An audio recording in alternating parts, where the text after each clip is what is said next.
a parábola da espada. Desde os tempos antigos, para se fazer uma boa espada é necessário caldear o ferro até a incandescência, batê-lo com martelo sobre uma bigorna e, em seguida, mergulhá-lo na água. Repete-se várias vezes essa operação para forjar uma espada. Acho esse processo muito interessante, pois também pode ser aplicado à vida do ser humano. Após sua instituição, com o decorrer do tempo, nossa religião tem recebido tanto elogios quanto críticas e ataques. Diversas vezes fomos lançados à água escaldante e mergulhados na água fria. Muitas vezes, as pessoas me perguntam: por que ocorrem tais fatos? Como resposta, apresento-lhes o exemplo do caldeamento da espada, e elas compreendem facilmente. Desde os tempos mais remotos, quem realiza um trabalho extraordinário, sem exceção, passa por provações semelhantes ao processo de forjar uma espada. Analisando sob o aspecto religioso, isso significa que Deus impõe maiores dificuldades a quem tem maior missão. Portanto, ao contrário do que pensamos, devemos nos alegrar. 1949. A poderosa força do Espírito da Palavra, Koto-tama. É comum haver, por intermédio das orações Amatsu no Rito e Zengen Sandi, excelentes resultados em relação aos vários tipos de sofrimentos, especialmente aos causados pela doença. É um mistério, mas, como existe uma perfeita explicação para isso, escreverei a respeito. A explanação para tal, certamente, é a poderosa força do Espírito da Palavra, Koto-tama. No mundo espiritual, no grande reino do Espírito das Palavras, ecoa o Koto-tama de 75 fonemas. Estes são imperceptíveis aos ouvidos humanos, não têm som, porém permeiam o mundo espiritual. No entanto, o espírito das palavras que o ser humano emite exerce forte influência no grande reino do espírito das palavras. O espírito das palavras corretas, do bem, diminui as impurezas do mundo espiritual, enquanto que o espírito das palavras pertencentes ao mal as aumenta. O espírito das palavras do bem são os vocábulos e as frases que se relacionam com o belo, que, por sua disposição, estão conforme a trilogia verdade, bem e belo. Essas palavras soam agradavelmente aos ouvidos porque penetram até a alma, fonte original da consciência humana. Já o espírito das palavras do mal não penetra na alma, porém, atinge a consciência que a envolve. Aqui precisamos aprofundar-nos um pouco mais. O espírito protetor secundário, isto é, o espírito animal, se instala dentro dos limites da consciência. Portanto, quanto mais nublada estiver a consciência, maior poder terá esse espírito. Por ser muito astuto, ele obstrui constantemente a expansão da luz da alma, que é o bom senso, e a pessoa acaba tomando gosto pelo mal. O espírito das palavras do mal satisfaz o espírito protetor secundário, e a realidade evidencia bem esse fato. A preferência pelos assuntos que se ligam ao bem se deve à agradável ressonância na alma. Já a predileção pelo espírito das más palavras se origina na satisfação do espírito protetor secundário. Citemos um exemplo. Uma conversa entre delinquentes sobre suas façanhas a nós causa repugnância, enquanto aos malfeitores causa satisfação. Pelas razões expostas, o espírito das boas palavras ressoa na alma e sua luz intensifica-se. Com isso, as nuvens existentes na consciência diminuem. O espírito protetor secundário, então, se retrai, e o gosto e o interesse pelo mal diminuem. Em outras palavras, entoando-se a oração Zengen Sandi, o espírito secundário que estava atormentando o ser humano se contrai ou até se desprende dele. Uma vez que as nuvens na consciência também diminuem, a pessoa liberta-se do sofrimento. Pelo exposto, poderão compreender que, além de o espírito das palavras da oração Zengen Sandi ser de extrema virtude e beleza, entoando-a, o mundo espiritual ao redor é extraordinariamente purificado. Há mais um importante fator a considerar. Existe uma grande relação entre o grau de pureza do espírito do ser humano e o espírito das palavras que ele emite. Ou seja, quanto mais purificada for a alma da pessoa, maior força o espírito de suas palavras manifesta. Isso porque seu nível espiritual é elevado. Dessa forma, cabe aos fiéis tornar-se seres humanos elevados por meio do constante polimento da alma e do espírito da palavra. Kototamá. Liberte-se do Gá. Na vida cotidiana do ser humano, nada é mais temível do que o Gá. Isso pode ser bem compreendido se atentarmos para o fato de que no mundo espiritual, a eliminação do Gá é considerado o aprimoramento fundamental. Quando eu era membro da religião Oomoto, encontrei os seguintes trechos no Ofudezaki. Não há coisa mais temível do que o Gá, pois até mesmo as divindades fracassaram por causa dele. E também, devem ter Gá e não devem ter Gá. É bom que o tenham, mas não o manifestem. Fiquei profundamente impressionado com estas explicações tão diretas sobre a essência do Gá. Evidentemente, refleti muito sobre o assunto. No Ofudezaki havia ainda as seguintes palavras: o mais importante é a docilidade.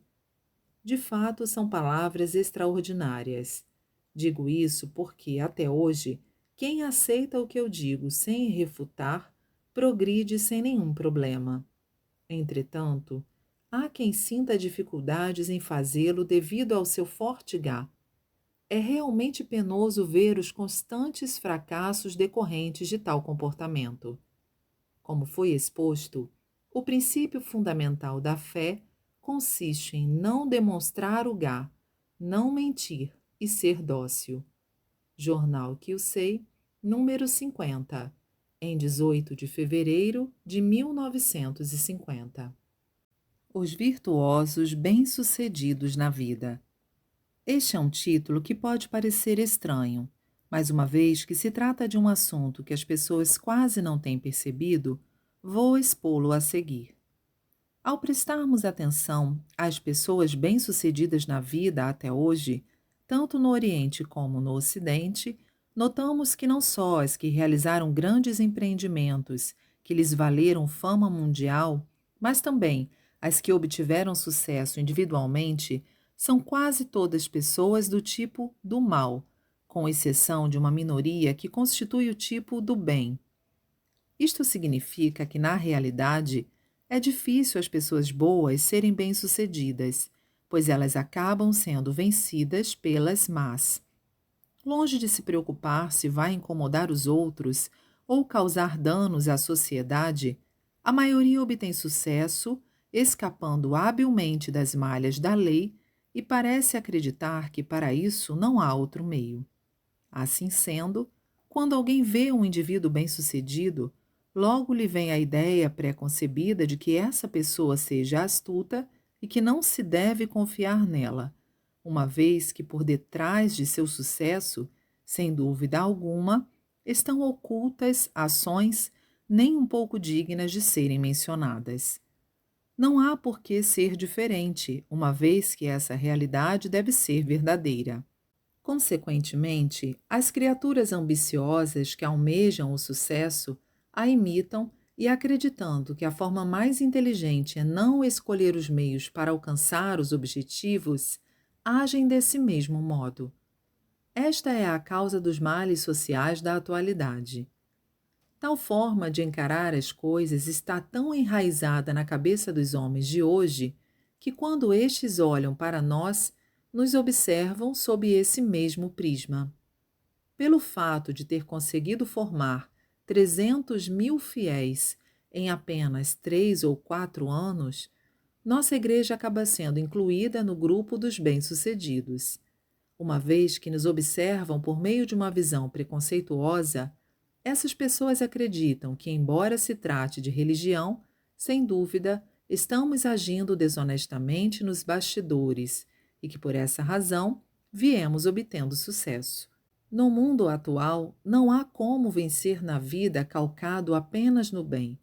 Naturalmente, não são apenas as pessoas em geral que pensam dessa forma.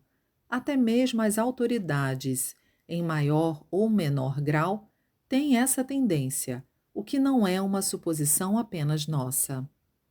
As pessoas que sofreram reveses por nossa igreja ter se expandido, os materialistas que não simpatizam com as religiões novas, as denúncias escritas feitas às autoridades e aos jornais como vingança por não termos aceito extorsões, os boatos divulgados pelos jornais mal intencionados deixavam as autoridades confusas, o que às vezes obrigava estas a nos fiscalizar apenas em cumprimento de suas responsabilidades. Acima, expus a verdadeira razão pela qual nossa igreja é criticada pela sociedade, o que é uma clara evidência de que poucas pessoas se tornaram bem-sucedidas praticando o bem. Por conseguinte, precisamos extirpar o pensamento errôneo de que neste mundo só se consegue obter sucesso por meio do mal e mostrar o exemplo de que só sairemos grandes vitoriosos quando nos fundamentarmos no bem e na justiça. É nesse sentido também que nós estamos nos esforçando ao máximo. Se fizermos com que a sociedade se conscientize dessa verdade, é óbvio que isso trará uma influência muito positiva a todas as pessoas. Acredito que esta também seja a razão para que a religião cumpra a missão que é inerente a ela. Jornal Kyusei, número 54, em 18 de março de 1950. Ordem. Desde os tempos antigos, dizem: Deus é ordem. Concordo plenamente.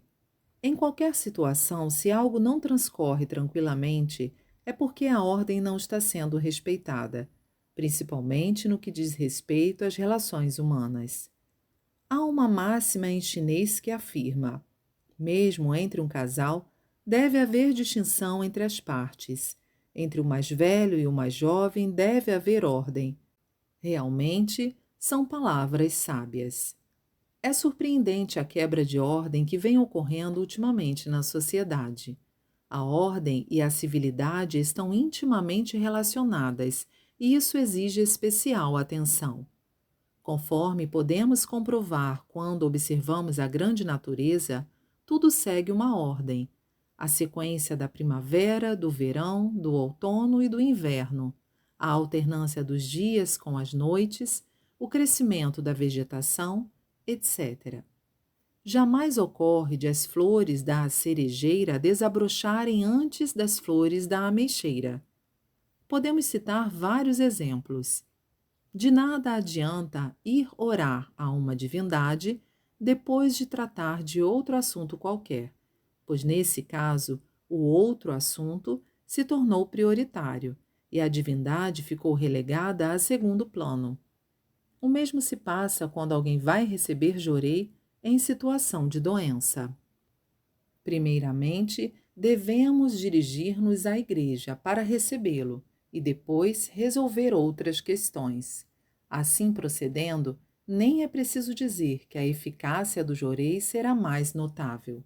Tenho observado frequentemente pessoas que constroem casas, reservam para seus filhos os aposentos do andar superior e ficam com o cômodo do térreo. Por estarem ocupando uma posição superior, os filhos passam a não mais dar ouvidos aos pais. O mesmo se dá no caso de patrão e empregado. Por essa razão, é preciso prestar muita atenção a esse aspecto. pode parecer irrelevante, mas o mesmo cuidado se deve ter para com a ordem dos assentos em uma sala. O chefe da família deve ocupar a parte principal, em seguida, a esposa, e depois o primogênito, a primeira filha, o segundo filho, etc. Procedendo-se assim, o ambiente se torna plenamente harmonioso. Do contrário, é muito natural que possam ocorrer contendas e situações desagradáveis. Já participei de muitas reuniões cujo clima pesado podia ser logo percebido por quem chegasse. Notei que isso geralmente se passava quando a disposição dos assentos não estava de acordo com a ordem. De modo geral, para se definir os lugares, devem ser considerados de ordem inferior aqueles que ficam próximos à entrada do recinto, e de honra os que estão mais afastados. Sabemos que a parte principal é a que se localiza em frente do toconoma. Portanto, é preciso levar em conta o toconoma e a entrada e definir os lugares com base no bom senso. Em relação ao lado direito ou ao lado esquerdo, vemos que este é de ordem superior, pois representa a parte espiritual. O lado direito se subordina a ele, pois equivale à parte material. Note-se que o braço direito é o mais utilizado, por corresponder à matéria. Coletânea, série Gicam, volume 5, em 30 de agosto de 1949. A força da natureza. Em relação à constituição deste mundo em que respiramos e vivemos, ou seja, da grande natureza, segundo minha pesquisa, existem a grosso modo 3 elementos: fogo, água e terra, conforme explanei em outra oportunidade. Atualmente, por intermédio da ciência e dos 5 sentidos do ser humano, tomamos conhecimento do eletromagnetismo, da atmosfera, dos elementos da matéria, etc. Meu propósito, porém, é falar sobre um componente etéreo, ou seja, a energia espiritual, que ainda não pode ser conhecida por meio da ciência e dos 5 sentidos. Até hoje, a expressão energia espiritual ou espírito tem sido muito usada, mas ficou circunscrita à religião ou à parapsicologia. Consequentemente, a palavra espírito foi associada à superstição. Não só isso, tornou-se praxe a negação do espírito como condição para ser considerado intelectual, mas não é bem assim. Na verdade, a energia espiritual é a fonte da surpreendente força da qual dependem o nascimento, o desenvolvimento e a transformação de todas as coisas deste universo. Chamo-a de força invisível. Sendo assim, chamarei o mundo conhecido simplesmente de mundo material e o desconhecido de mundo espiritual. Como lei universal, todas as coisas do mundo material se originam e se põem em movimento, primeiramente no mundo espiritual. O mesmo se dá quando movimentamos nossos braços e pernas, em que a vontade é que se move primeiramente. Contudo, os estudos de até agora tinham por princípio a busca de soluções apenas com base nos fenômenos do mundo material, e esse é o motivo por que, embora se admita um avanço na cultura, o bem-estar da humanidade não acompanhou esse progresso.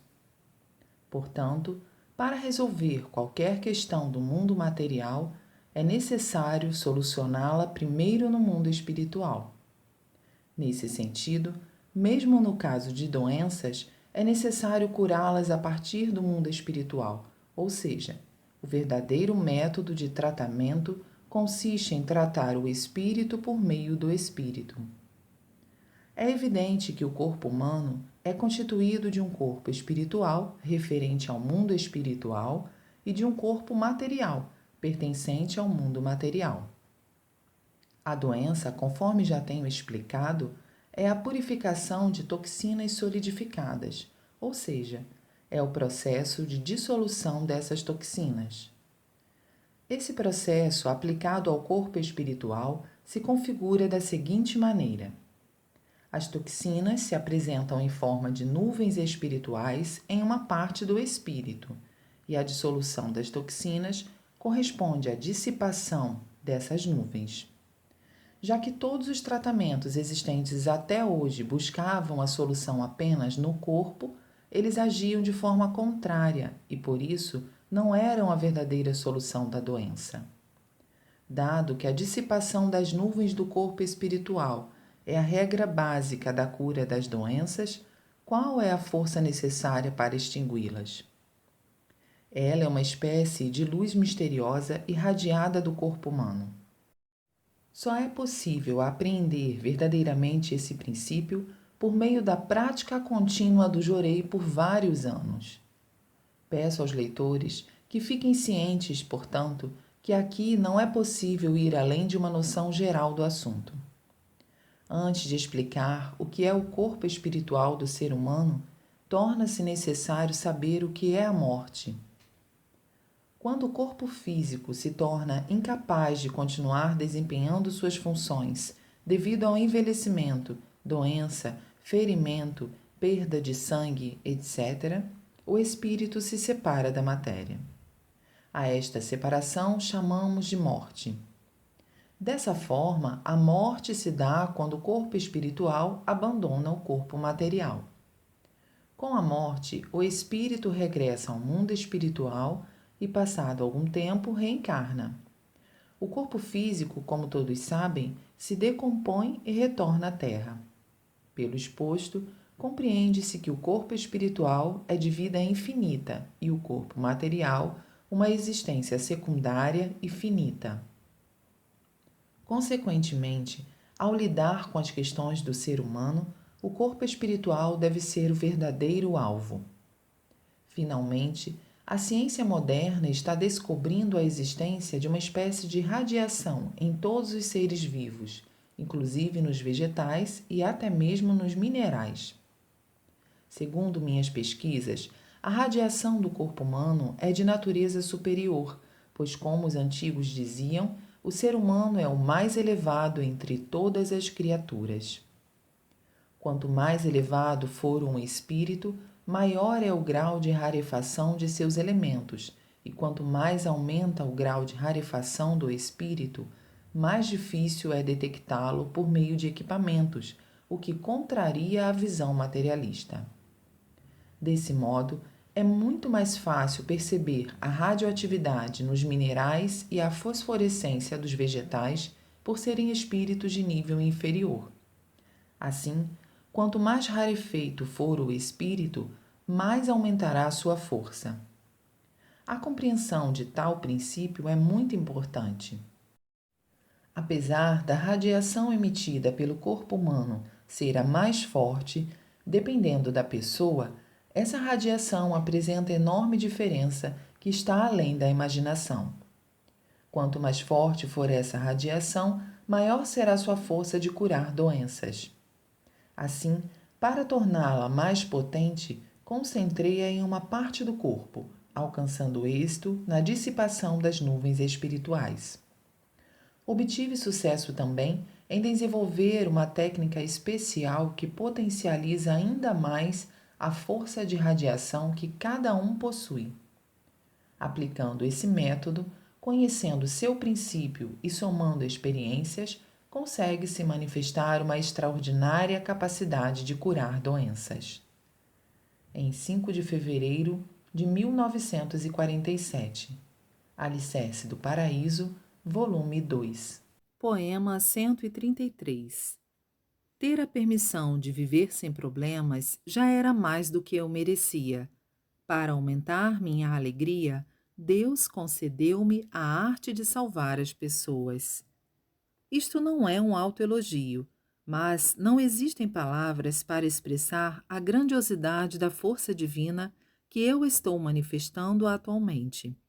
Isso porque, até os dias de hoje, jamais houve uma pessoa que tivesse experimentado uma força sobre-humana como esta. Os membros estão cientes disso. Portanto, vou escrever objetivando as pessoas que não são membros. Digamos que alguém tenha iniciado tratamentos para curar uma doença com a qual já vinha sofrendo há muito tempo. Tenta, naturalmente, as mais diversas terapias encontradas no mundo e recorre a várias religiões, mas não alcança a cura. A pessoa vai piorando e, quando chega a um beco sem saída, ouve falar de nossa religião. Ela recebe Jorei sem demora e, perplexa e surpresa com o maravilhoso resultado, até então inimaginável, descobre que, se ingressar na fé, poderá curar não só a própria doença, mas também a de outras pessoas. Diante disso, decide ingressar na fé. Essa pessoa, então, surpreende-se pela segunda vez, pois basta um curso de iniciação de 3 dias e já pode realizar a cura de doenças. Casualmente, ela encontra-se com um doente e, no início, ministra-lhe Jorei com certo receio. Entretanto, quando este vem agradecer e diz: "Muito obrigado, como pode ver, eu estou curado", a pessoa que ministrou, diante desse grande mistério, fica muito mais surpresa do que aquela que foi agraciada. Constatando que se tornou possuidora de uma força como essa, logo após o ingresso na fé, sente grande alegria, como se isso fosse um sonho.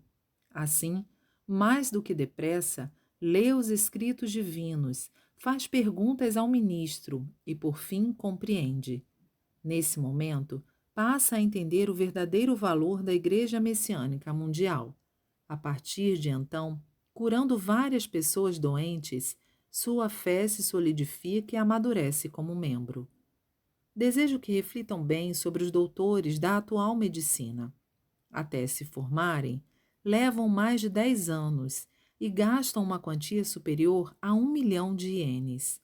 Todavia, uma doença grave, considerada incurável por especialistas formados com tamanho sacrifício, é curada, sem delongas, por um novato recém-formado em um curso de 3 dias. Embora pareça um despropósito impossível de ocorrer, o fato é que essa é a realidade. Caso considerem tudo isso uma farsa, espero então que exponham a sua visão da verdade de uma vez por todas. Certa ocasião, ouvi de um médico meu conhecido o seguinte: se todas as pessoas se tornassem médicos, não haveria mais necessidade de higiene, de prevenção de doenças e de medidas sanitárias. Dessa maneira, estaria solucionado o problema da saúde pública. Na ocasião, achei que ele tinha razão. No entanto, naquela época, eu considerava a medicina algo magnífico, mas agora sei que ela é uma contramedicina, fadada ao fracasso. Mesmo que ela fosse admirável, para se formarem os médicos, necessita-se de vultuosa soma de dinheiro e longo tempo, o que é impraticável.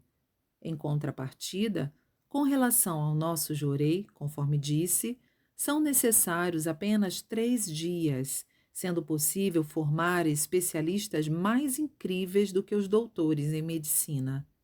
Por conseguinte, não há medicina tão simples e grandiosa como esta.